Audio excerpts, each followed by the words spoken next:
Hello, everybody. Welcome back to Kaizen Spotlight, where we have these very insightful conversations with Kaizen champions, individuals who have been torch bearers of the Kaizen methodology, the methodology of continual improvement. And today I have the pleasure of hosting Sunil San. Sunil San, how are you? Thank you for joining. Thank you very much, Jen. Thank you so much. So, viewers, it's an absolute pleasure to welcome my friend, good friend, and also an absolute experienced professional. Sunil is the director of transformation, cultural transformation, and operational excellence for a very esteemed Indian pharmaceutical organization called Cipla. I was just chatting up with him, and he told me that they have nearly 40 plants worldwide, and they are a leader in the pharmaceutical space, both in formulations and also in manufacturing APIs, which is the active pharmaceutical ingredients. Sunil has had is almost 100% believer in Kaizen.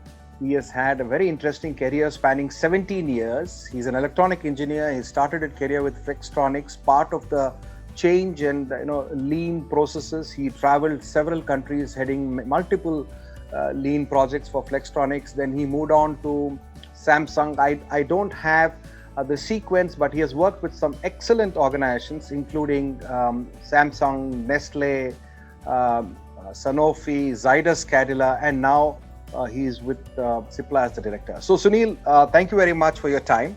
And I'm going to ask you, first of all, the spirit of Kaizen, the concept of Kaizen, what attracts you at a personal level, not as at a professional level? Why do you believe in this philosophy, sir? First of all, Jen, thanks for inviting me, and we have a long connect. Personally, Jen, to me, Kaizen is like a yoga, right? Yeah. And it's something, you can't say that, how long I have to do yoga or how much I have to do yoga, and do I need to do yoga every day, right? Yeah. It is something, you are asking to yourself what it can bring to me, right? So for me personally, Kaizen is a kind of discipline, right? And like what we have been taught in the school, the first thing which we have been taught in the school is a discipline, right? For anything and everything. Kaizen personally to me is a very, very disciplined thing. And it before, even start attempting it, we should start with those why, what, how, where options. Because it's very important. So why I need to do Kaizen? It's a survival. It's a continual improvement for anything, for that matter, what we do, right? And then it starts with what? Obviously, it is something which can, irrespective of you tell me any best process in the world, there is nothing called best. The best is yet to come. Very well said. I mean, I think Kaizen, it's very important for the viewers. I think one key word that you used is Kaizen is discipline, even daily work management, because I always say you need discipline to find opportunities, find waste and eliminate it. After you eliminate it, you need discipline to keep that waste, prevent the waste from coming back. Because if you don't standardize, if you don't do daily work management, whatever you improve can also start sliding back. So discipline, very well, very correctly said. So please tell me, you are the director for transforming the culture, driving operational excellence in a very large organization. Please tell our viewers, how many people in Cipla, how many employees do you have approximately? So we have more than 20,000 people, and the point is, Cipla is a very, very old company, more than 85 years old company, and we are very, let's say, rich in terms of the caring for life, and that's where the people connect, and that's where the Kaizen philosophy connects. You are an organization with 20,000 people, right? So when you talk about propagating or promoting operational excellence or cultural transformation, it is like a huge elephant. 20,000 people is a large organization. So a lot of our viewers when I talk to CEOs of, say, of a small organization, and I say that a large organization is doing Kaizen, so why can't you do it? They'll say it is very easy to do it in large organizations. We are a small organization; it's very difficult for us. When I go to a large organization, they'll say, we are very large, very, very complex. Small organizations can do it easily. It's very difficult for us to do it. So please tell our viewers, how are you managing this? You have multiple sites, you have R&D. So please tell us a little bit of how do you actually program this and reach out to everybody? So to me, Jayant, it's certainly not about a small organizations or a large organizations, right? Yeah. It is about it's a very, let me put it in a very simple words. Any and everything what we do, any kind of work is a process, right? Yeah. There are some small steps in any process, irrespective of the function, irrespective of the company, right? Now, correct. With this, every single activities within the process, it can be automated, semi-automated, it can be manual process, right? Right. But whenever you go to Gemba and you see the things, you will try and find out there is these three sisters, which is called Muda Mura Muri, right? Yeah. Which you can always find, a kind of vicious circle. Now, my point is, rather to ask whether we should, do at a smaller scale or a bigger scale, I am coming back to a question of why. Why I need Kaizen? I'm coming back to that very simple question. If today, let's say, if I'm buying equipment and that equipment, let's say, validated speed is 60, for example. Yeah. Now, and then there is a range, right? Now, let's say I have a range of 55 to 60. Yeah. Now, this range is always I being a lean and Six Sigma mindset fellow, a range kills us, right? And it is needed, but it kills us because it gives us a freedom to operate for anything, right? Again, the average, it also kills us, right? Because it hides the actual problems, right? Correct. Now, as a person, I believe rather than going into a process-based mapping, I am a kind of person who try and go to the activity-based. Sorry, No issue. I try and do it activity-based. You, irrespective of any organization, Jayant, you start from, let's say, from the gate of any let's say unit or plant, right? Yeah. And then you cover up the whole, right from the raw material, warehousing, you go to manufacturing, supply chain, there is a QA, QC, HR, admin, you cover up all this activity, or in a simple term, the trucks comes in and trucks goes. You map all the activities. And then ask questions out of these activities. Then the fundamental questions of Kaizen comes into it. Now you ask for every activity those fundamental questions. Is this activity adding value to me? First question. Second, you will ask it, okay, is it a business non-value add? Because business asks or requirement, regulatory requirement, any other requirements, right? And correct. We have to respect that, right? I'm not saying that. And then there is a third question of, is it really a non-value add? Right? And then there is a deeper level of questions for these three broader questions. Whether there is a rework happening, there is a inventory is there, excess inventory, overproduction, overprocessing, and you know that the entire story. Believe me, in very early days of my career, I started realizing what I was reading in the theory, that on an average there are only 5% value additions from the eyes of the customer. Correct. Right? In any organizations for that matter. And you wouldn't believe, in some of my organizations I did it with my own hand. You wouldn't believe it was not 5%, it was less than 1%. The real value addition in the eyes of customer. And that's where the entire disconnect happens when you talk to the shop floor. Oh, it's just that I'm only 1% adding value. True. So that's where the entire concept starts. Yeah. Whether you are efficient in your own operations, or are you efficient, how efficient you are in the eyes of the customer or the consumer or the Absolutely. patient, let's say in the pharma. Very. Yeah. Have you given a model or a name? Multiple sites, 40 factories, 20,000 people. So how are you rolling it out? That's something that's very interesting for people. Can you please throw some light on that? In fact, I will take it to the larger, because when it comes to operational excellence or lean or kaizens, my entire 17, 18 years revolve around, right? And operational excellence everywhere in whichever companies I have worked, including the Cipla, is I start with 4-5 things, right? Yeah. And obviously there has to be some kind of approach in terms of what you are calling as a model, right? In Cipla as well, we do follow some certain kind of operational excellence model, wherein we look at in our terminology, let's say we can call it PQCDSM, the things related to productivity, quality, cost, safety, delivery, morale, and beyond that, what we call as a people connect, right?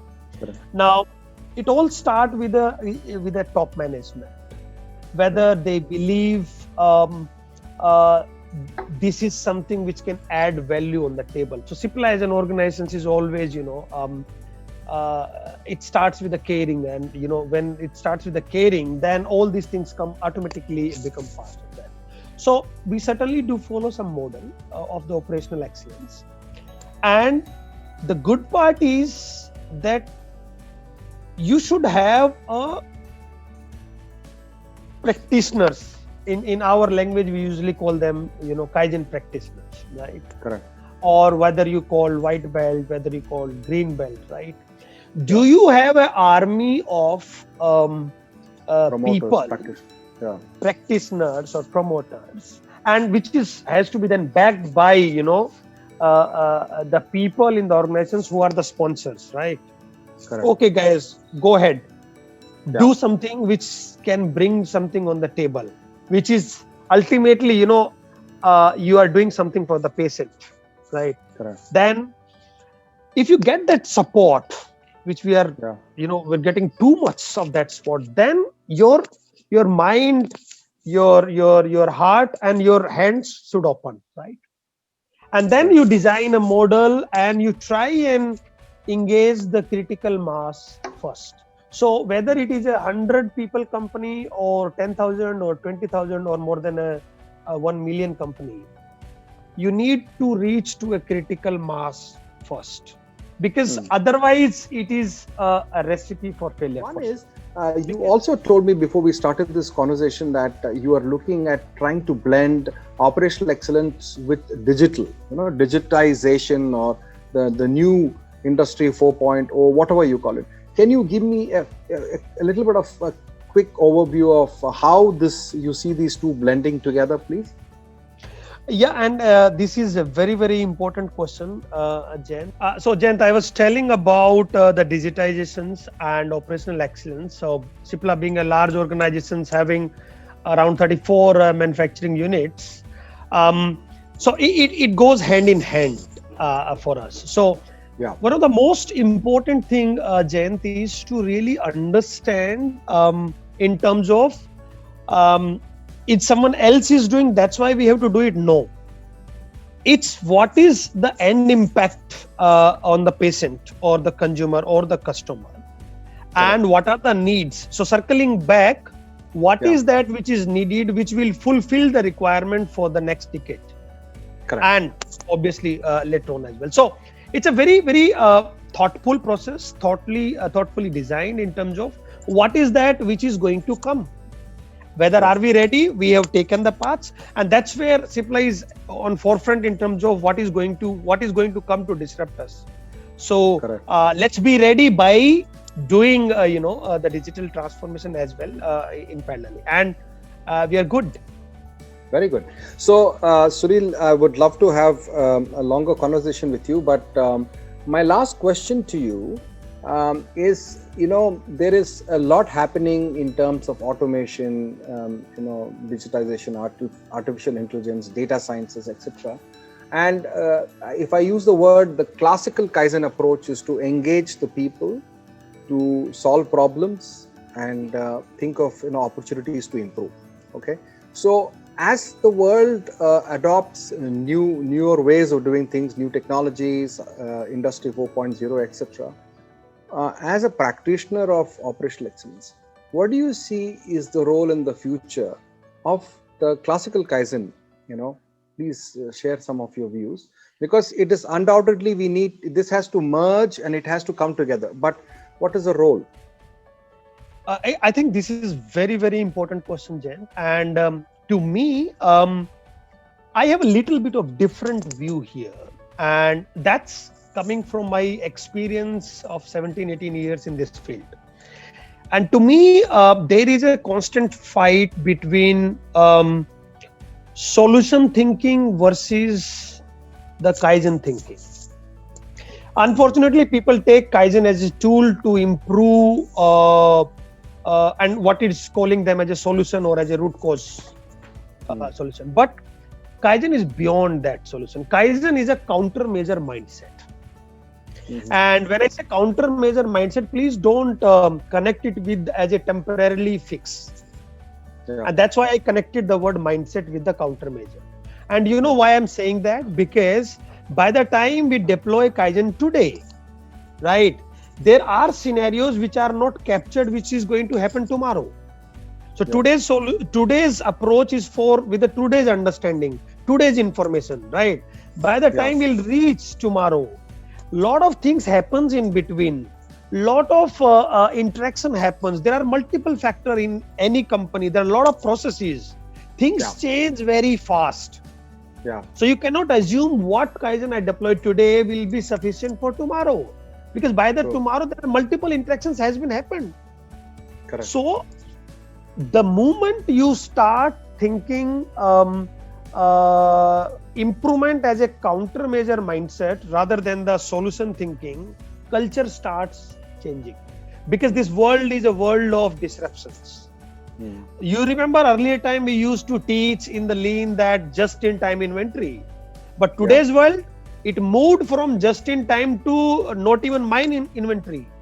Take the biggest example today. You take Uber, the world's largest taxi company. They don't own even a single taxi.